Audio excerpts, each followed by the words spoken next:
On fait maintenant un point sur la situation que subit le Var avec notre invité, le maire de Cavalère-sur-Mer et conseiller départemental du canton de Sainte-Maxime, Philippe Leonelli. Bonjour monsieur le maire.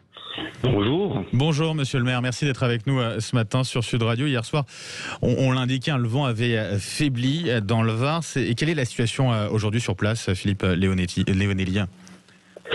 Écoutez, là on n'a pas eu de retour encore de la préfecture pour l'instant, ouais. Mais bon, le vent a faibli comme vous l'avez dit hier. Bon, il y avait des reprises, effectivement c'était plus vers le haut, hein, vers encore de nouveau Gonfaron, le Luc, et ça redescendait un petit peu, mais bon, nous personnellement dans le coin, malheureusement pour les communes qui ont été impactées, heureusement le feu n'est plus là, malheureusement elles ont été impactées.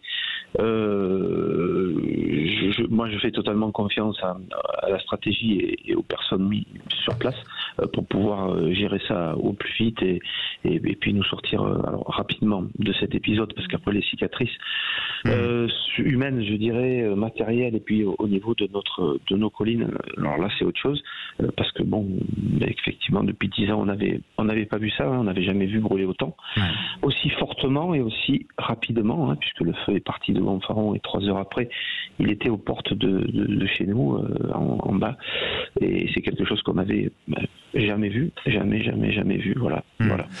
Vous l'avez dit, hein, votre commune, vous l'avez échappé de justesse. J'imagine néanmoins, Philippe Leonelli, que vous êtes passé vraiment par toutes les émotions depuis lundi soir. Un petit peu quand même. Ouais. Écoutez, c'est vrai que ce qui a été totalement différent, c'est ce que je vous disais préalablement, c'est la rapidité. Ouais. Donc nous on sait à peu près, mais je dirais malheureusement toujours, hein, parce que on le sait, mais en même temps on n'aimerait pas le vivre, que quand il part de certains endroits plus haut chez nous, il y a des couloirs qui sont bien établis et le vent qui les pousse. Mais effectivement la distance a été réduite en temps cette fois-ci. Donc oui, les pompiers, le CCF et puis les pompiers ont réussi et on ne sait même pas trop pourquoi, parce que en fait certainement on parle souvent de vent tourbillonnant et des fois de choses incompréhensibles, et la départementale qui va de Cogolin à la Mole et qui avait été sautée par le feu, et c'est là où elle attaque après la colline en direction de la Croix-de-la-Mer et de Cavalère. En général le feu saute toujours entre les deux communes, et là écoutez, il n'est pas monté. Donc oui, alors parallèlement à ça, bien évidemment, monsieur le préfet nous avait fait part de messages pour nous demander d'évacuer déjà les maisons. Alors les maisons les plus loin, les mettre à l'abri avec tout ce qu'on peut savoir, c'est à fermer les volets, puis mettre des linges humides. Et puis pour les plus, je dirais, isolés, leur demander de partir, chose qui avait été faite en même temps que les campings les plus près, je dirais, de la nature, et ceux qui risquaient, plus particulièrement d'être touchés et très rapidement. Vous avez accueilli de nombreuses personnes évacuées. Vous avez eu des évacuations, bien sûr, sur votre commune aussi. Vous avez eu peur à un moment?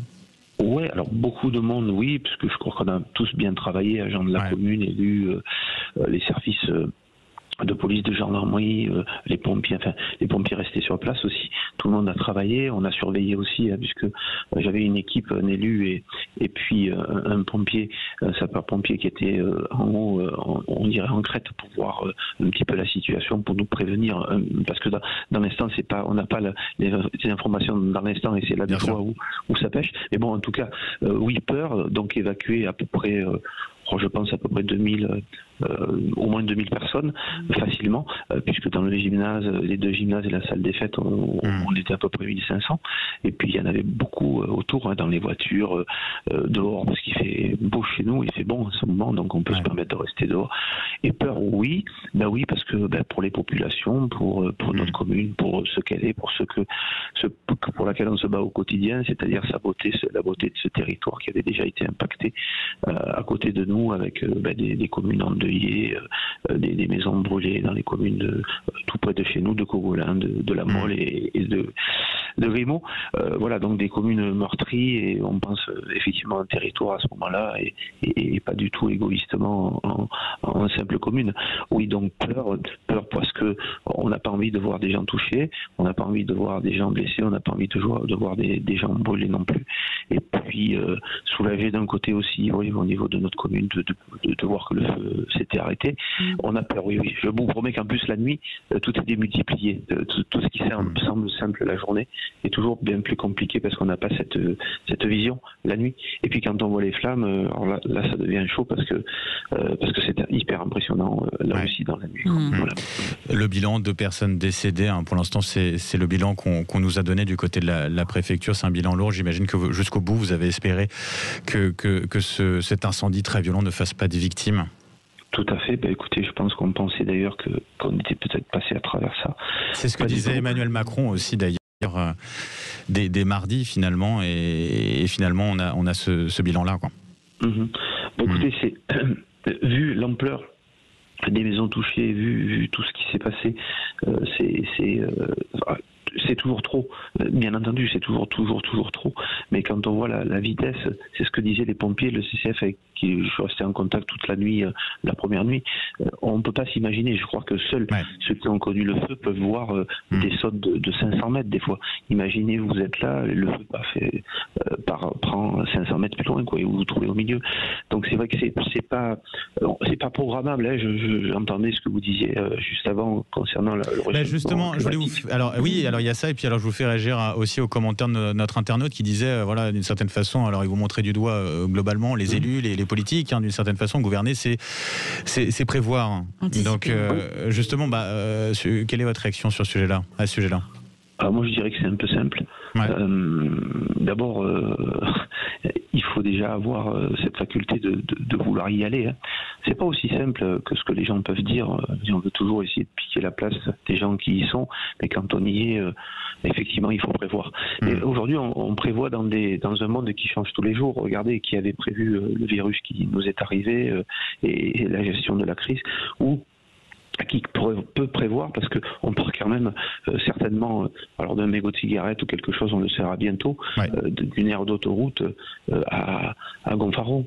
Le monsieur qui critique aujourd'hui les politiques, je veux dire, il faut peut-être s'adresser à la personne qui malencontreusement ou volontairement l'a fait. Vous savez, les feux, c'est pas aujourd'hui, c'est pas que d'aujourd'hui. Effectivement, celui-ci est celui qui laissera le plus de traces en termes de mètres carrés sur notre territoire, mais il y en a toujours eu.